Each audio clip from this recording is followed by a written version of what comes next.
At the family gathering, grandmother announced her will. Victor would get $840,000, Patricia $420,000, and Emma? Nothing. She turned to leave, but grandmother's voice stopped her cold. Wait. There's also this, a $4.48 million overseas trust. It just needs your signature to take effect. There was only one condition: prove within 1 month that she was worthy of her father's legacy. When Emma picked up that pen and signed her name, she had no idea that a far greater storm was already gathering around her.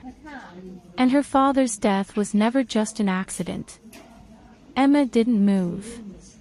She stood in the narrow hallway between the living room and the dining room, the bowl of steaming pork rib soup trembling slightly in her mother's hands. Through the half-open door, she could hear the laughter spilling from the dinner table. Today was grandmother's 80th birthday. The house was packed: Uncle Victor's family, Aunt Patricia's family, all of them squeezed around the big round table in the dining room like they belonged there. Emma and her mother had been assigned to a small folding table in the kitchen, the one usually reserved for dirty dishes and grocery bags. Not even a proper seat. "Emma, please. Just take the soup to your uncle." Margaret Griffin's voice was low, almost a whisper. Her eyes never quite met her daughter's. The steam from the bowl fogged the air between them, and Emma could see the faint tremor in her mother's fingers, the same tremor that had been there for as long as she could remember, a permanent physical manifestation of 20 years of walking on eggshells. "Mom, why does it always have to be me?" Emma's voice wasn't loud, but it was sharp enough. She watched her mother flinch, just slightly, and guilt pricked at her chest almost immediately. That was how it always went, anger flaring up, then immediately collapsing under the weight of pity and obligation. "Please." Margaret's voice cracked. "It's your grandmother's birthday. Don't make her upset. Not today." Emma looked at the lines etched around her mother's eyes, the deep grooves carved by years of servitude and silence, and the fire inside her chest sputtered and died. She reached out and took the bowl. The porcelain was scorching hot against her palms, sending sharp spikes of pain through her fingertips, but she didn't let go. She had learned, over the years, to hold on to painful things. She turned toward the dining room. "Mom, you really shouldn't worry so much." Aunt Patricia's voice sliced through the doorway, high and nasal, the voice of a woman who had never in her life doubted her own importance. "You look great. I bet you'll live to 100, and Victor will throw you an even bigger party then." "Absolutely, absolutely." Aunt Victoria, Uncle Victor's wife, leaned forward to drop the largest piece of short rib into grandmother's bowl, her movements practiced, performative. "Mom, don't you worry about a thing. With Victor handling everything, the family is in good hands." Emma stepped into the dining room with the soup, and the laughter stopped. It didn't trail off naturally. It was severed, cut clean like a rope under a blade, and for one full second, every pair of eyes in the room fixed on her with the same expression, surprise, quickly masked, then replaced by a careful, practiced indifference. Then the conversation resumed, as if she had never entered at all. "Emma, there you are." Uncle Victor sat in the seat of honor, a cigarette dangling from his fingers, a smile stretched across his face. It was a smile that never reached his eyes, a smile that floated on the surface of his face like oil on water. "Come, put the soup down. Join us." Emma set the bowl in the center of the table without a word and turned to leave. "Wait, don't rush off." Aunt Patricia's voice hooked into her back like a fishhook. Her eyes traveled up and down Emma's body with the slow, assessing gaze of someone examining merchandise. "I heard you're having some trouble at work lately. Did you switch jobs again?" Emma stopped walking. Her back was still turned to them. "Patricia, that's enough. Grandmother's voice came from the head of the table, flat and cool. She didn't look up from her prayer beads, her fingers moving over the smooth wooden spheres with mechanical regularity. The crystal chandelier overhead cast a cold, hard light on her silver-white hair, making her look less like a living person and more like a statue carved from ice. "I'm just concerned about her, Mom." Patricia dabbed at the corner of her mouth with a napkin, her lips pursed in a show of maternal worry that fooled no one. A girl, 28 years old, no real job, not even a boyfriend. How is she going to build a life? Look at my Jessica, she's 2 years younger, already a manager at a Fortune 500 company, making close to $60,000 a year. Emma's fists clenched at her sides. Her nails bit into the flesh of her palms, and she welcomed the pain. It gave her something to focus on besides the heat rising in her chest. She had been laid off just last week. The startup she'd poured 2 years of her life into had collapsed overnight. The entire division axed when their Series B funding fell through. She told only her mother, who had obviously told grandmother, who had obviously told everyone else, because nothing in this family stayed private. Nothing that could be used as ammunition, anyway. Enough. Let's eat. Grandmother finally raised her eyes to look at Emma. It was a flat, evaluative gaze, the kind of look you'd give a piece of furniture that didn't quite fit the room. "Emma, go help your mother in the kitchen." Emma didn't answer. She just walked out. In the kitchen, her mother was cutting fruit with the same desperate precision she brought to every household task. The fruit was arranged on the cutting board in neat, uniform pieces, each slice exactly the same thickness, as if Margaret believed that if she just did everything perfectly enough, someday they might let her sit at the real table. "They're still talking about your job situation?" Margaret asked without looking up. Emma took an apple and began to peel it, the blade sliding under the red skin with a soft, rasping sound. The peel curled away from the blade in one long, unbroken ribbon, and she found herself wishing she could slice away her ties to this family just as cleanly. "Nothing I haven't heard before." Margaret sighed, and her voice took on that careful, placating tone that Emma had come to despise over the years. "Your grandmother just wants what's best for you. She wants to see you succeed. Best for me." Emma let out a laugh, bitter and sharp. The sound echoed in the cramped kitchen, and her mother flinched again. "Best for me is humiliating me in front of everyone. Best for me is treating me like a servant while my cousins sit at the table like princes and princesses." "Emma!" Margaret's eyes darted toward the kitchen door, her face tight with anxiety. "Please. It's your grandmother's birthday." Emma looked at her mother's worried face, and the anger drained out of her again, replaced by the familiar, heavy weariness. Her mother had spent her entire life walking on eggshells in this family, ever since Emma's father died. Grandmother had always believed it was Margaret's fault somehow, that her bad luck had killed her son, that she was cursed, that Emma was cursed by association. And Margaret, sweet, broken Margaret, had spent 2 decades trying to atone for a sin she had never committed. "Fine." Emma turned back to the apples. Halfway through dinner, grandmother put down her chopsticks. The sound was small, just porcelain clicking against porcelain, but it cut through the chatter like a gunshot. Every head turned. Every mouth stopped moving. "Now that everyone is here," grandmother said, reaching into her pocket and pulling out a folded sheet of paper, "I have something to announce." Emma was sitting at the kitchen table with her mother, the food on their plates already cold. Through the gap in the door, she could see Uncle Victor leaning forward, Aunt Patricia's eyes gleaming. The chandelier light caught the edge of the paper as grandmother unfolded it, slowly, deliberately, smoothing out every crease as if she were unfurling a treasure map. "This is my will." Grandmother's voice was calm and clear. "I've had it drafted by my lawyer. Victor and Patricia exchanged a glance. Victoria, Uncle Victor's wife, leaned so far forward Emma thought she might topple out of her chair. "I'm getting old. It's time to put my affairs in order." Grandmother paused, her eyes sweeping across the room.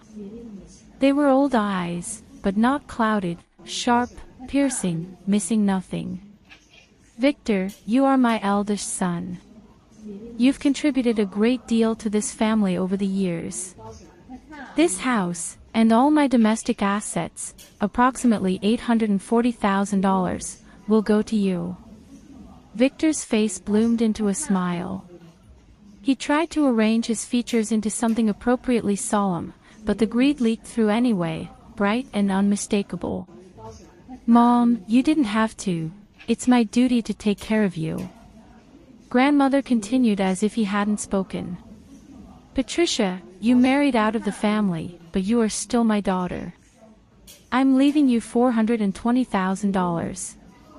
Patricia's eyes nearly disappeared into the folds of her smile. "Thank you, Mom. I always knew you loved me best." The dining room filled with warm, satisfied murmuring. It was the sound of people getting exactly what they had expected, what they believed they deserved. Then Grandmother's gaze drifted toward the kitchen. It stopped there for a moment, just a moment, and then it moved on. "As for the others," she said, picking up her chopsticks again, "they have their own paths to walk. I won't concern myself with them." In the kitchen, Margaret's chopsticks clattered onto the table.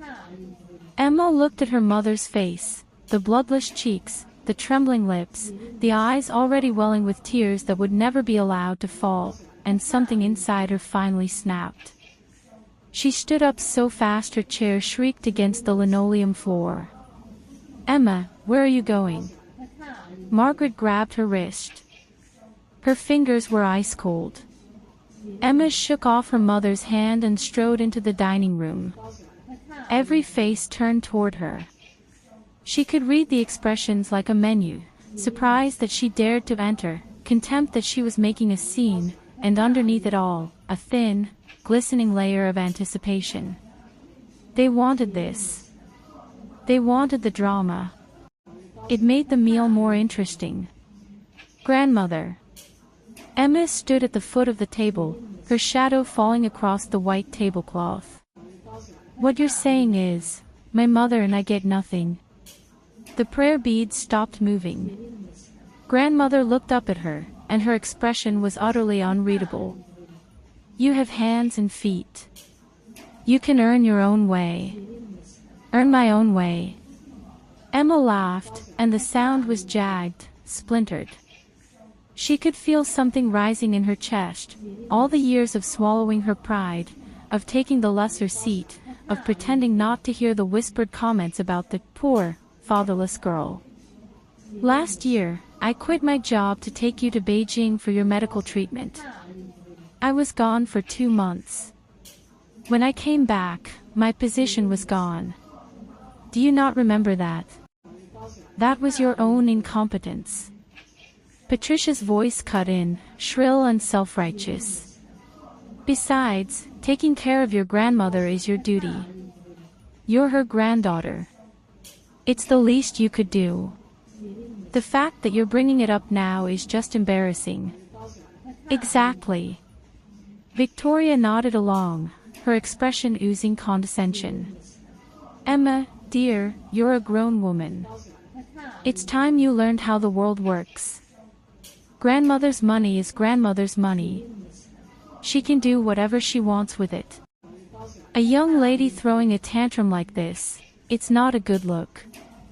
Emma looked around the table at these people, these relatives she'd spent her whole life trying to please, and she felt something shift inside her. It was like a lens clicking into focus. She saw them clearly now, every petty greed, every calculated cruelty, every carefully maintained hierarchy designed to keep her and her mother at the bottom. For years, Uncle Victor had been bleeding grandmother dry with his failing businesses, one failed venture after another, each time coming back with his hand out for more. Emma had done the math once, quietly, sitting in her tiny rented apartment with a notebook and a calculator. At least $300,000, maybe more, poured into his sinking construction company over the years. And Aunt Patricia was no better, always showing up with some new crisis, some new excuse for why she needed money. Her son's car. Her daughter's tuition. The kitchen renovation. Every single time, she framed it as taking care of Mom, and every single time, the checkbook came out. Meanwhile, Emma and her mother had never asked for a cent. Margaret had cooked grandmother's meals for over a decade, washed her clothes, cleaned her house, sat with her through her illnesses, and she had done it all without complaint, without expectation, without a single word of gratitude from anyone. And this was her reward. To be told, in front of everyone, that she wasn't even worth mentioning in the will. Fine. I understand. Emma nodded, drawing a deep breath that burned in her lungs. If there's no place for us in this family, then we won't clutter up your dining room anymore. She turned toward the kitchen. Mom, we're leaving. Margaret stood in the kitchen doorway, tears trembling on her lashes but not falling, her whole body rigid with the effort of holding herself together. She looked like a tree bent by a hurricane that had somehow, impossibly, never broken. Leaving. Grandmother's voice cut through the air, cold and sharp as a blade. I haven't finished speaking. Emma stopped. She didn't turn around. Is there something else? What's the rush? Grandmother took a slow sip of tea. The porcelain cup clicked gently against the saucer. I haven't mentioned your share yet. Emma's heart stuttered. She turned. Victor and Patricia's smiles had frozen on their faces. They looked at each other, and Emma saw something flicker between them, confusion, quickly hardening into wariness.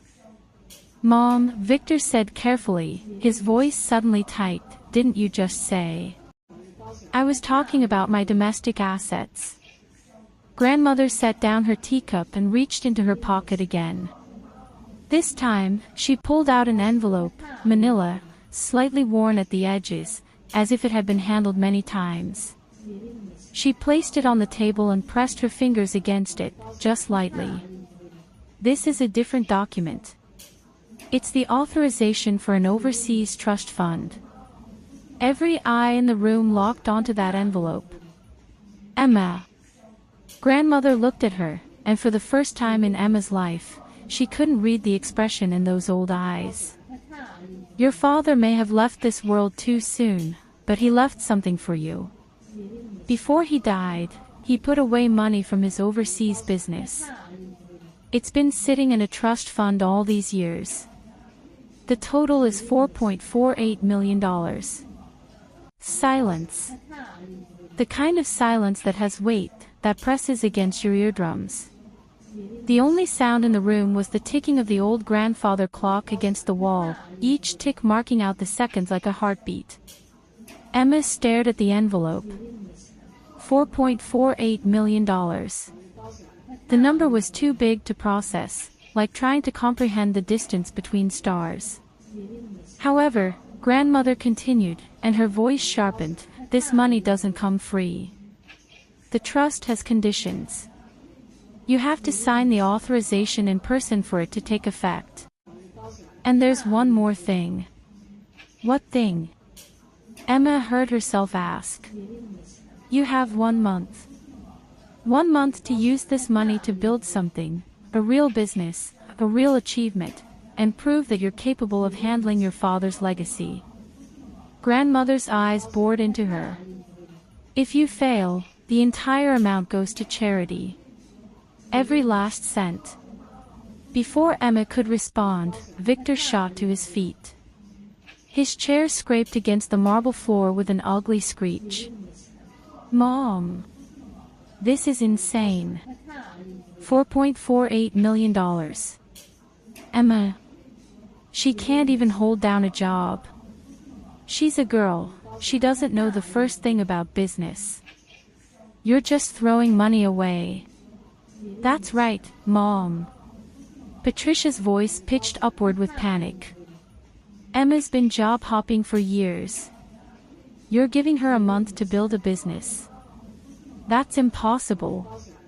She should just find a nice husband and settle down like a normal woman. Grandmother ignored them completely. Her eyes never left Emma's face. Well, she said. Do you dare? Emma looked into her grandmother's eyes, and suddenly, she understood. She understood everything. The coldness. The criticism.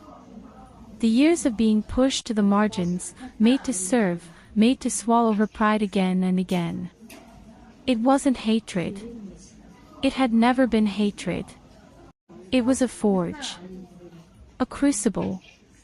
Grandmother had been testing her, hammering her, heating her, plunging her into cold water, to see if she would crack or harden into something stronger. I dare. Emma stepped forward and picked up the envelope. The manila paper was rough under her fingers, warm, as if it still carried some trace of her father's touch. I accept. Emma. Margaret rushed out of the kitchen, her footsteps unsteady. Don't be reckless. This isn't a game. Mom, I'm not being reckless. Emma turned to her mother and smiled, a real smile, the first unburdened smile she'd managed in years. This is what Dad left for me. I can't let him down. She looked back at Grandmother. I'll sign. For a long moment, Grandmother just looked at her. The second hand on the grandfather clock completed an entire revolution. Then the old woman's mouth curved upward, just barely, a flicker of warmth that was gone almost before it appeared. Good. Tomorrow morning at 9, the lawyer will come to handle the paperwork. Emma nodded, still gripping the envelope, and reached for her mother's hand.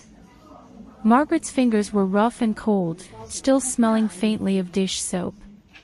Come on, Mom. Let's go home. Outside, the autumn night air hit Emma's face with a sharp, clean chill. The sycamore trees lining the street were already shedding their leaves, and the wind sent them skittering across the pavement. Margaret clutched her daughter's hand with both of hers, her voice trembling. Emma, are you sure about this? 4.48 million. It's so much money. What if something goes wrong? What if? There's no what if. Emma stopped walking and turned to face her mother. Under the yellow glow of the street lamp, their shadows stretched out behind them, tangled together on the cracked sidewalk. Mom, we've spent years swallowing their insults, enduring their pity and their contempt. This is the chance Dad left us. I am not going to waste it. Margaret looked at her daughter's face, the jaw set with determination, the eyes blazing, and suddenly she was crying. The tears streamed down her weathered cheeks, tracing the deep lines that years of hardship had carved there. She laughed and cried at the same time, the sound messy and raw and unbearably human. Your father would be so proud of you, she managed. He always used to say, my Emma, she's going to be something great someday. Emma pulled her mother into her arms. Margaret's body was so thin, her shoulder blades sharp and fragile under Emma's palms, like a bird with its wings folded in. I'll make him proud, Emma whispered. And I'll give you a good life, Mom. I promise. That night, Emma didn't sleep. She sat at her old desk in the cramped 60-square-meter apartment she shared with her mother, the same apartment they'd been renting for 15 years, with its peeling wallpaper and the persistent damp spot on the ceiling, and opened the envelope. Inside was a trust document, printed on heavy, watermarked paper, every page stamped with the seal of a law firm. The text was dense, mostly in English, full of legal jargon that made her head spin.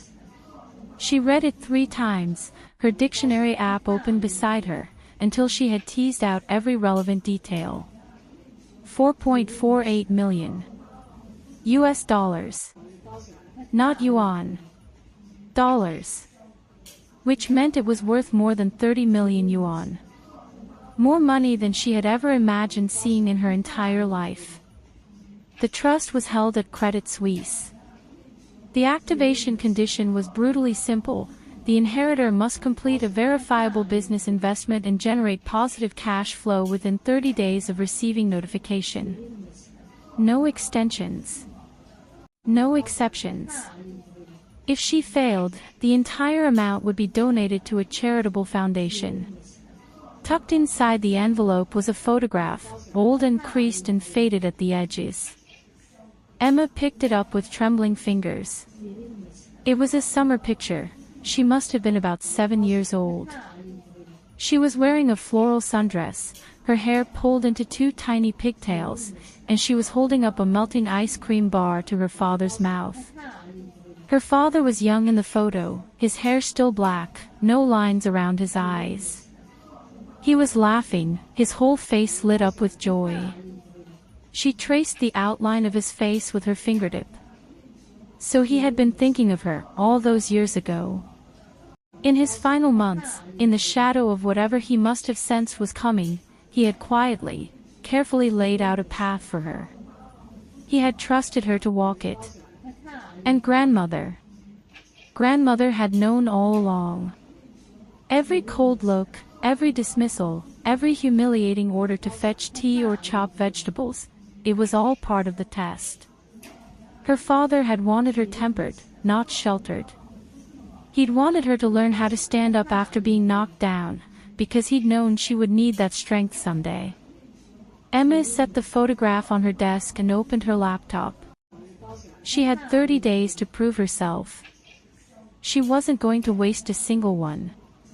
At 3 in the morning, she finally closed her computer and lay down on the narrow bed, staring at the water stain on the ceiling. It was shaped like a cloud. When she was little, she used to stare at that same stain and pretend her father was up there, looking down at her from heaven. "Dad," she whispered into the darkness. "I won't let you down." At 8:50 the next morning, Emma arrived at grandmother's house. Victor and Patricia were already there, of course. Both families, packed into the living room like they were attending a coronation.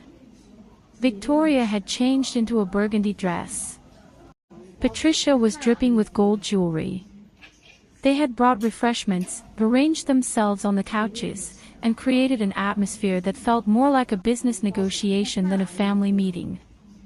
"Emma, there you are."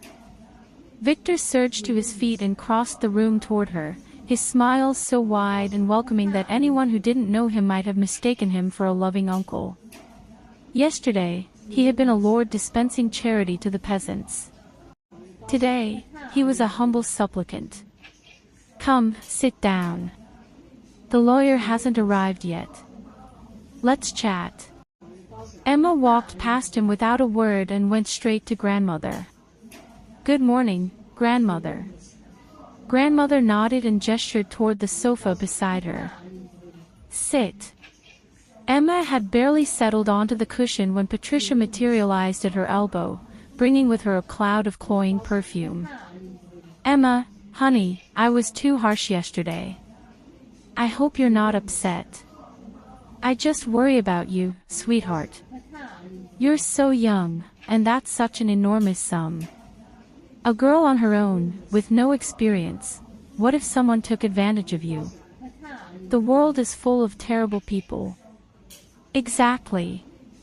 Victoria leaned in from the other side, her face arranged into a mask of maternal concern. "Here's an idea. Why don't you let your uncle manage it for you? He's been in business for decades. He has connections, experience, wisdom. A young woman like you shouldn't have to carry such a heavy burden." Emma looked at them, these women who had spent her entire life dismissing her as useless and unmarriageable, and she almost laughed. Yesterday, she was a worthless girl who couldn't find a husband. Today, she was their ticket to a piece of the pie. The greed beneath their smiles was so thin and transparent she could see right through it. "No, thank you," Emma said quietly. "I have my own plans." "Your own plans?" Victor's voice sharpened, and she could hear the condescension creeping back in. "Emma, I'm not trying to be harsh, but business is complicated. You've been bouncing between jobs for years. You don't have any stability. Now suddenly someone hands you millions of dollars. Do you even know how to manage it? Do you know what a balance sheet is? Have you ever done a competitive analysis? Whether I can manage it or not is my business." Emma met his eyes steadily. "Uncle Victor, you should focus on your own company. I heard it's been losing money again." Victor's face darkened. The smile shattered, and underneath it was a thin, ugly anger. "Where did you hear that nonsense? Whether it's nonsense or not, you know the truth better than anyone." Emma smiled at him and said nothing more. At exactly 9 o'clock, the doorbell rang. The housekeeper opened the door, and a man in a charcoal suit stepped inside. He was in his mid-40s, with rimless glasses and the measured, deliberate movements of someone who has spent a lifetime in courtrooms and boardrooms. "Mrs. Griffin. Everyone. Good morning." He introduced himself as Mr. Sterling, the attorney handling the overseas trust of Christopher Griffin. Grandmother nodded. "Please proceed." Mr. Sterling opened his briefcase and began laying out documents. They were meticulously organized, each section flagged with colored tabs, and he handled them with the reverence of a priest preparing for communion. According to the terms of the trust, the total sum is $4.48 million, currently held at Credit Suisse. To activate the funds, the inheritor, Ms. Emma Griffin, must sign the authorization and meet one condition. Within 30 days, she must complete a verifiable business investment and demonstrate its profitability. $4.48 million. Patricia's voice shot up into a shriek. That's over 30 million yuan. The room filled with the sound of sharply indrawn breath. Emma felt her own pulse quicken, even though she'd already known the number.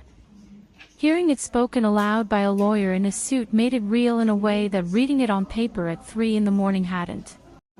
Victor's pupils contracted. His throat bobbed. Patricia's fingers whitened on the armrest of the sofa. Mr. Sterling nodded, utterly impassive. "Yes. Additionally, per the trust stipulations, the funds may only be used for business investment. They cannot be applied to personal consumption or gifts. If the investment is not completed within 30 days, or if the investment fails to demonstrate profitability, the full amount will be donated to charity. These conditions are absurd." Victor was on his feet again, his face flushed. 30 days. What kind of business can prove profitability in 30 days? This is impossible. You're setting her up to fail. These were the terms set by the trust's creator. Mr. Sterling's expression didn't flicker. "Ms. Griffin, if you agree to the terms, please sign here." Emma picked up the pen. It was a heavy fountain pen, the kind with the law firm's name engraved on the barrel. Her fingers were trembling slightly. $4.48 million. 30 days. Her mind flooded with images, her mother's tears, her father's photograph, the sneers and dismissal she'd endured her whole life. She'd been told she wasn't good enough so many times that the words had burrowed into her bones. Women can't do business. Women should just get married. You're too emotional. You're not tough enough. You'll never make it on your own. Now fate had put a pen in her hand. She took a deep breath and signed. The nib scratched across the paper, and the sound was like a key turning in a lock. Done. Mr. Sterling collected the documents. The funds will be transferred to your designated account within 24 hours. As the trust administrator, I'm obliged to remind you that all your investment activities will be monitored by an independent auditor. Please ensure full compliance with the trust's terms. I understand. After the lawyer left, the living room sank into a strange, charged silence. Victor stared at the fruit bowl on the coffee table. Patricia fiddled with her gold bracelet. Victoria's lips were pressed into a thin, bloodless line. Then Victor laughed, a loud, forced, hollow sound, and clapped Emma on the shoulder. Good girl. That's the Griffin spirit. Listen, I've got a project right now, building material supply chain platform, guaranteed returns. What do you say we partner up? No, Uncle Victor. Emma stood up, stepping back just slightly, just enough to put space between them. I have my own plans. What plans? Patricia pressed, curiosity and envy mingling in her voice. Come on, share with the family. We can help you brainstorm. You don't want to get scammed. You'll find out soon enough. Emma smiled and turned to grandmother. Grandmother, I'll be going now. Grandmother nodded.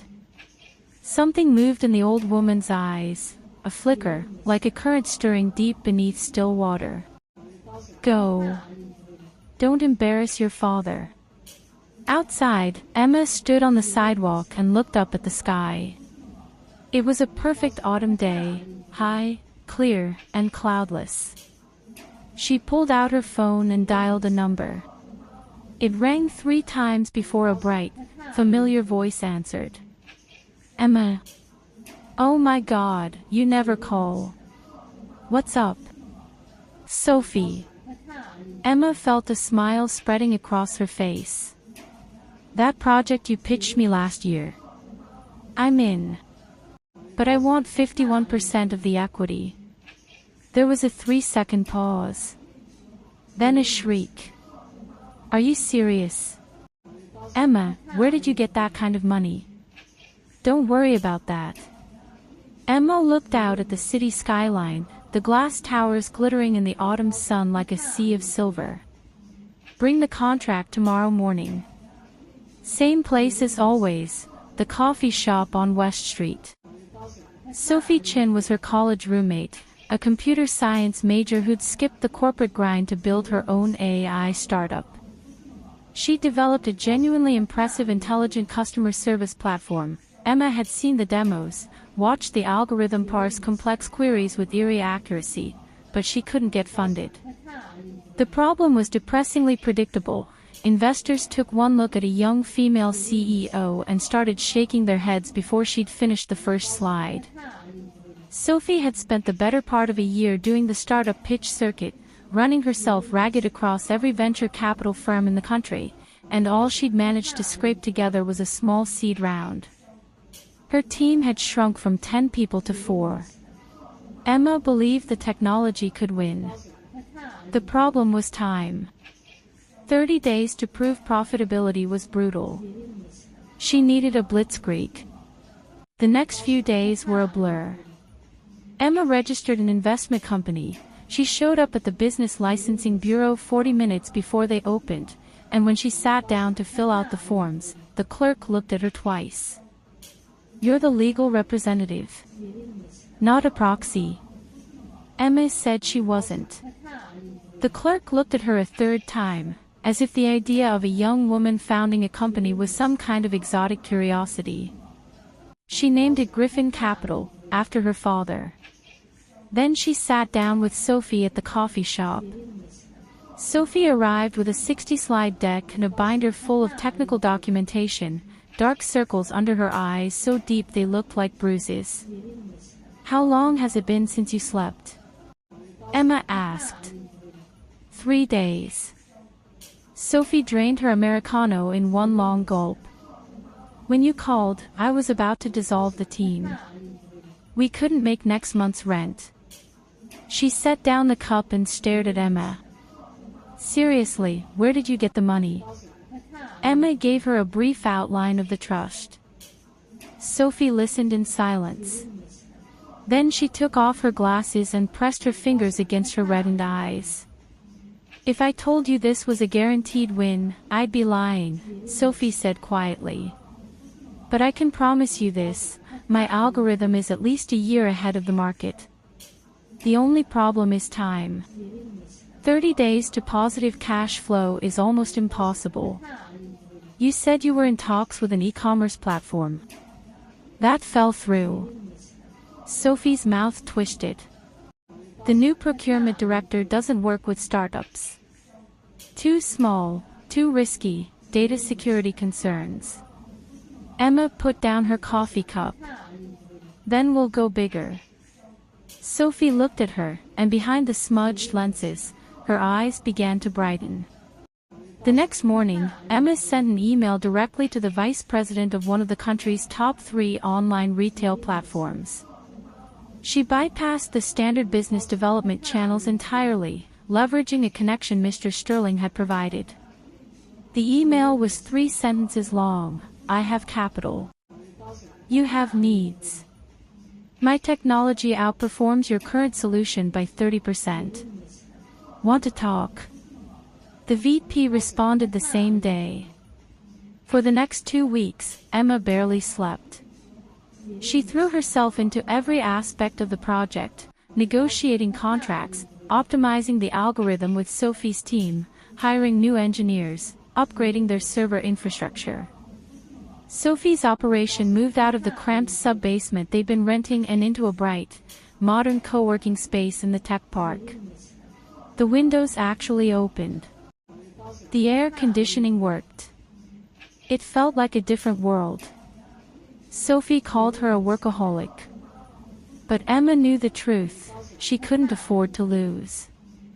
3 days before the scheduled launch, disaster struck. Emma. Lily, her assistant, burst into the office with her face drained of color. "Our servers have been hacked. All the data is encrypted. They're demanding a ransom of $500,000. The words hit Emma like a punch to the sternum. "When?" "Last night. The tech team's been working on it for hours. Nothing's worked."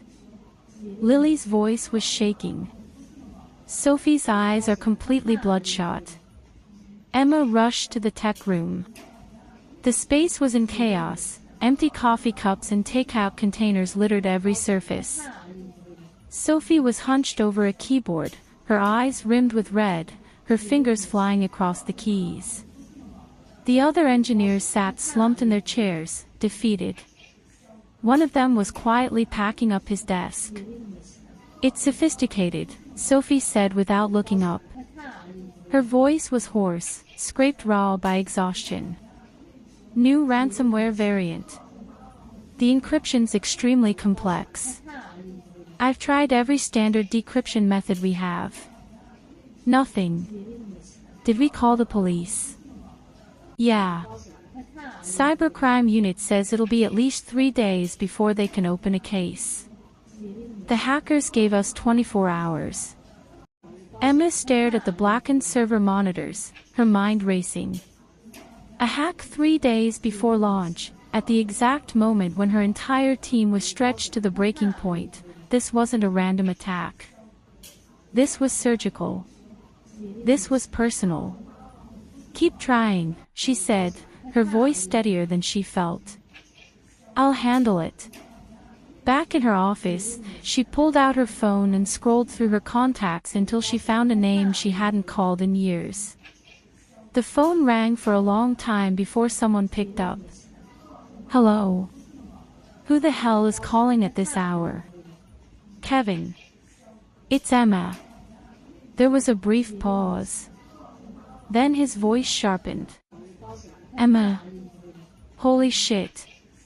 It's been, what, 5, 6 years. I thought you'd forgotten I existed. Kevin, catch up later. I need your help. Our servers got hit with ransomware." Kevin laughed, a sound full of lazy contempt. Who's dumb enough to come after you? Send me the logs. An hour later, he called back. Done, he said, as casually as if he'd just finished breakfast. Small crew. They were using a Russian ransomware variant, solid encryption, but they left a backdoor open. I've got their IP address locked. Data's restoring remotely. Give it about 2 hours. Thank you. Emma slumped back in her chair, her shirt soaked through with cold sweat. Buy me dinner sometime. Kevin's voice shifted. Oh, and guess who hired them? Who? Your uncle. I traced the communications and the money trail. The intermediary was someone named Griffin. Emma's blood turned to ice. Victor. Her hand trembled around the phone, not with fear but with pure, molten rage. The same man who had clapped her on the shoulder yesterday and called her a good girl had slipped a knife into her back before she'd even left the room. $500,000 ransom, plus the threat of total data destruction. He'd been trying to bankrupt her, humiliate her, destroy her completely. Want me to collect evidence? Kevin asked, his voice turning serious. I can pull their communications, transaction records, location data. The whole package. Yes, Emma said. Everything you can find. After she hung up, she stood at the window for a long time, breathing slowly, letting the rage settle. She could feel it burning in her chest, hot and bright and dangerous. But she couldn't let it consume her. Not yet. She needed to be cold. She needed to be strategic. She told the tech team to keep pretending they were struggling with the decryption. She let word leak out that the data might be unrecoverable, that the launch would probably have to be postponed. And she let Kevin quietly gather every scrap of evidence. The next day, the project launched on schedule. Thanks to Sophie's relentless preparation and the strength of the technology, response times improved by 35% over the client's existing solution, semantic accuracy up by 20 percentage points. The system handled over 100,000 customer queries on its first day. The platform's VP sent a one-line email, impressive work. Let's talk about Phase 2. Emma read the email 3 times. Then she forwarded it to Sophie, who burst into tears at her desk. That afternoon, Victor learned that the launch had gone off without a hitch. According to his secretary, he threw a teacup at the wall. Useless. All of you. You can't even handle one girl. Mr. Griffin, we didn't expect her to have those kinds of resources, his contact stammered. The hacking crew has gone completely dark. Their phones are disconnected, their accounts are deleted. Get out. All of you, get out. Victor paced his office, his footsteps sharp and frantic on the hardwood floor. The afternoon light sliced through the blinds, striping his face with alternating bands of light and shadow.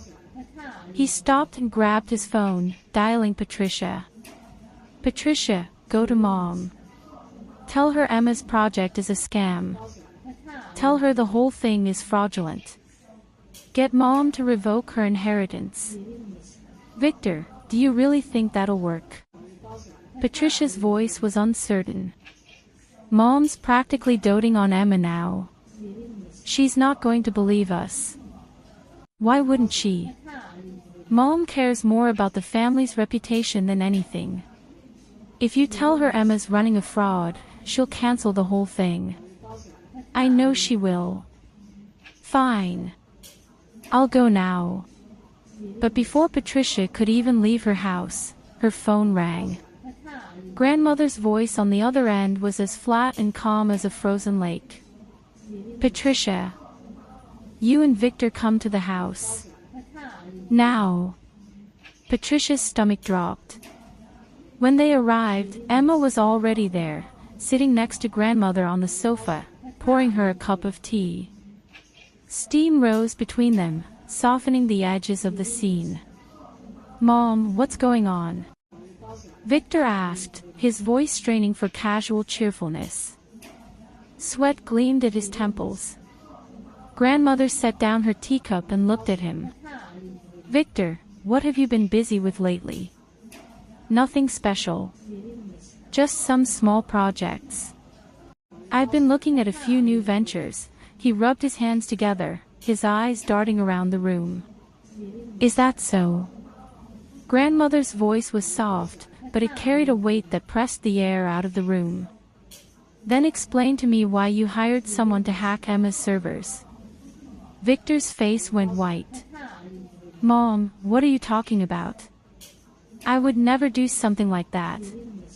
Emma is my own niece." "Yes, Mom, who told you such nonsense?" Patricia chimed in, her voice shrill. "Emma probably messed something up herself and now she's trying to blame us." Grandmother ignored them. "Emma, show them." Emma pulled a flash drive from her purse and plugged it into the television. The screen flickered to life. The footage was grainy but unmistakable. Victor in a tea house, sitting across from a man in a baseball cap. A file folder on the table between them. Victor sliding a stack of cash across the table. The man counting it, nodding. Then came the audio. Victor's voice, crackling but clear. "I want her data destroyed. Completely wiped. Within 24 hours. Make it clean. Don't worry. We're professionals. Though the price. 50,000. Already transferred to your account." The recording continued, but Victor's face had already collapsed. He stood frozen, his lips moving soundlessly, his skin the color of old paper. This is fabricated," he finally managed, sweat streaming down his jaw. "Mom, you can't believe this. She's trying to frame me. She's jealous, she's always been jealous." "Frame you?" Grandmother's laugh was cold and sharp as a shard of glass. "Then explain the $50,000 in your personal account. The exact amount you paid the hackers." Victor's mouth opened and closed. He had no explanation. He had never imagined Emma could trace that account, an account so private even his wife didn't know about it. "Enough." Grandmother slammed her palm on the table. The teacups jumped. Tea splashed across the polished wood. "Victor, you disgust me. For money, you destroy your own brother's daughter. If your father could see what you've become." "Mom, I was doing it for the family." Victor's voice pitched upward into hysteria. "Emma has no idea what she's doing. She's a woman, she's going to get cheated, she's going to lose everything. I was trying to protect Dad's legacy." "Shut your mouth." Grandmother was shaking, one hand braced against the table, the other pointing at Victor's face. "Your father's legacy. Is that what you call trying to destroy your own niece?" Emma watched the scene unfold with a strange, hollow feeling in her chest. She had expected to feel triumphant. Instead, she felt something closer to grief. She remembered being a little girl, remembered Uncle Victor lifting her onto his shoulders at the park, remembered the sticky cotton candy he'd bought her at the summer fair. He had smiled at her back then, a real smile. When had it all curdled into this? Grandmother took a shuddering breath and turned to Emma. "The evidence is in your hands. What do you want to do? Do you want to press charges?" The room went very still. Victoria was slumped on the sofa, her carefully applied makeup streaking down her face. Patricia clutched her purse to her chest like a shield. Victor stood trembling, his legs barely holding him up. Emma looked at him for a long time. She thought about all the years of humiliation. Her mother's quiet tears in the kitchen. The snide comments about her job, her looks, her worth as a human being. She thought about her father, and whether he would have wanted her to destroy his brother. "Grandmother, let it go," Emma said quietly.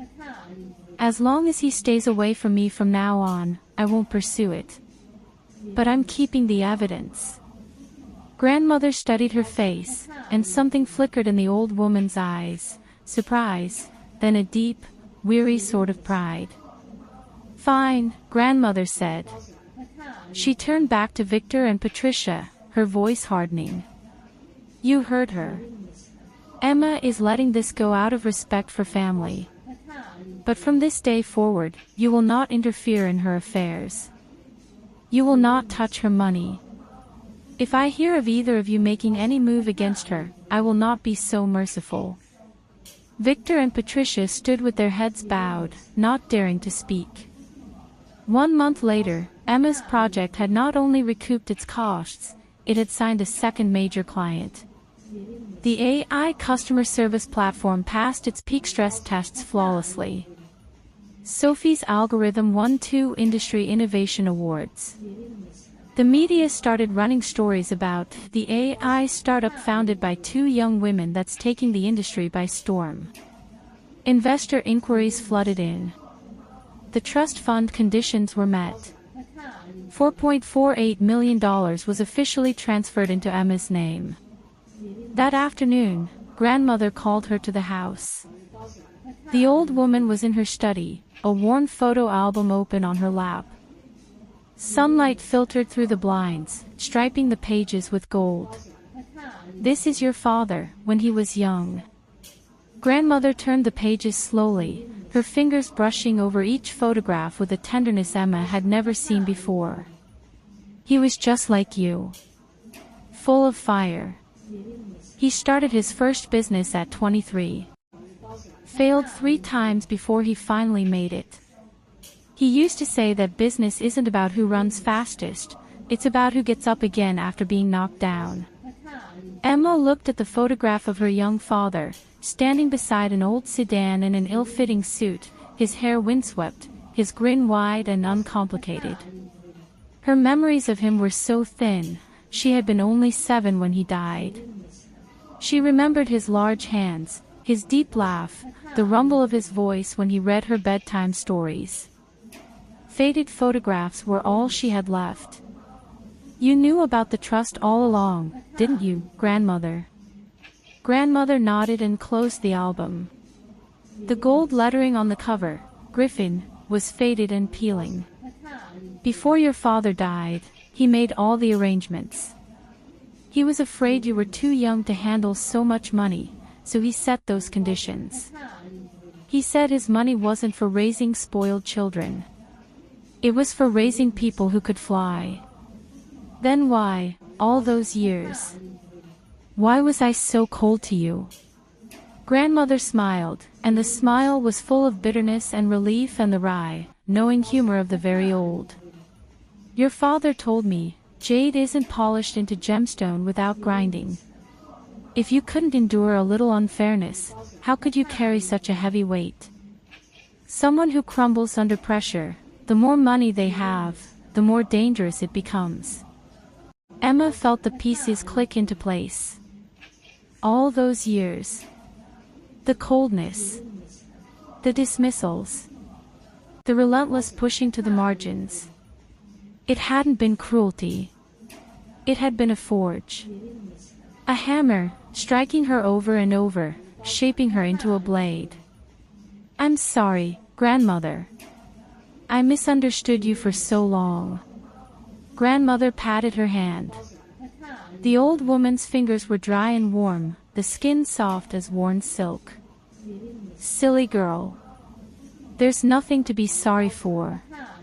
Do you think it was easy for me, watching you suffer all those years? But your father was right. Hardship is the best teacher. Your mother raised you well. You haven't shamed this family." Emma's throat tightened. She looked down at their hands, one young and strong, one old and fragile, and felt the weight of all those years of resentment beginning to lift. Your father would be so proud of you, grandmother said quietly. She reached into the back of the album and pulled out an envelope. This is for you. It's not worth anything, but I think you'll want it. Emma opened the envelope. Inside was a letter, the paper yellowed, the ink slightly faded. It was short. Just a few lines. Emma, by the time you read this, you'll be all grown up. I don't know if you'll make it through your grandmother's test, but I believe in you. Don't blame her. It was my idea. Remember, this money isn't for enjoying. It's for building. A person's true worth isn't what they own. It's what they create. I will always love you. Dad. Emma's tears fell onto the paper, blurring the ink. Outside, the sun was shining. The roses in the garden were in full bloom. 2 years later, Griffin Capital had grown into one of the country's most closely watched tech investment firms, with a portfolio of over a dozen startups.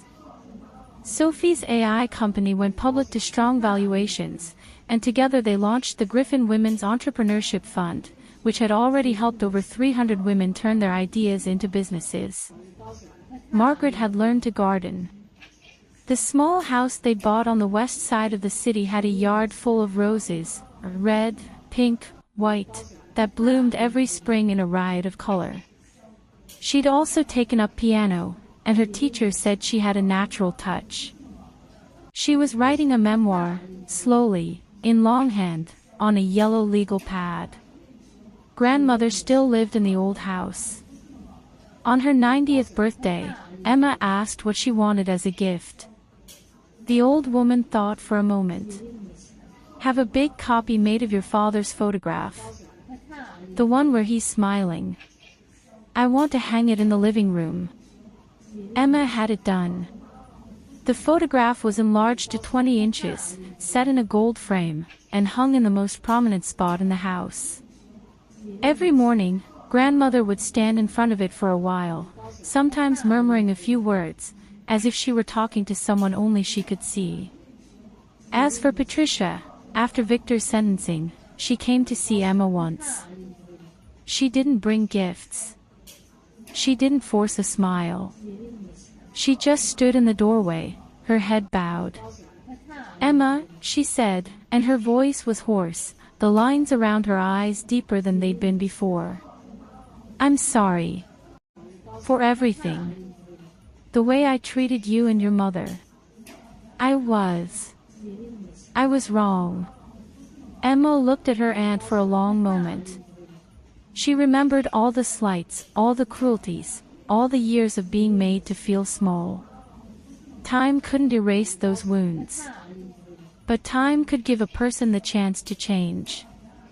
Being better isn't about being forgiven, Emma said. It's about you. And your family. Patricia nodded. She didn't ask to come in, and Emma didn't invite her. But when Patricia turned to leave, her back was straighter than it had been in years. On the anniversary of her father's death, Emma visited his grave alone. She knelt in front of the headstone and traced the carved letters of his name. The cemetery was quiet, the only sound the rustle of wind through the cypress trees. I did it, Dad, she whispered. I passed your test. I built something real. And I found the truth about what happened to you. She placed a bouquet of white roses on the grave. Victor is in prison. Marcus' son died last year, cancer. He wrote me a letter before the end. He said to tell you that in the next life, he'd be your brother again. The wind picked up, stirring the petals of the roses. Mom is doing well. Grandmother is healthy. I'm taking care of everyone now. Emma smiled, a little unsteadily. You don't have to worry anymore. She stood up and looked at the sky. It was a bright, cloudless autumn day, just like the day she'd signed the trust documents. The light was golden, warm on her face. I hope you're proud of me." The wind blew through the cypress trees, and the branches swayed, like someone waving back. That evening, Emma stood at the window of her office, looking out over the city. The sunset was painting the glass towers in shades of rose and gold. Her phone buzzed on the desk. A text from grandmother. "Today is your father's birthday. Come home for dinner." Emma smiled and typed her reply, "On my way." She grabbed her coat and headed for the elevator. Her assistant looked up as she passed. "Ms. Griffin, you still have 2 evening calls scheduled. Push them to tomorrow." Emma didn't break stride. "Tonight, I'm going home." The elevator doors closed, and she caught her reflection in the polished steel. She looked different now, she realized. The girl who used to stand in that cramped kitchen, swallowing her pride and peeling apples, was still there somewhere, but she'd grown into someone else, too. Someone who could protect the people she loved. Someone who had turned her father's legacy into something real.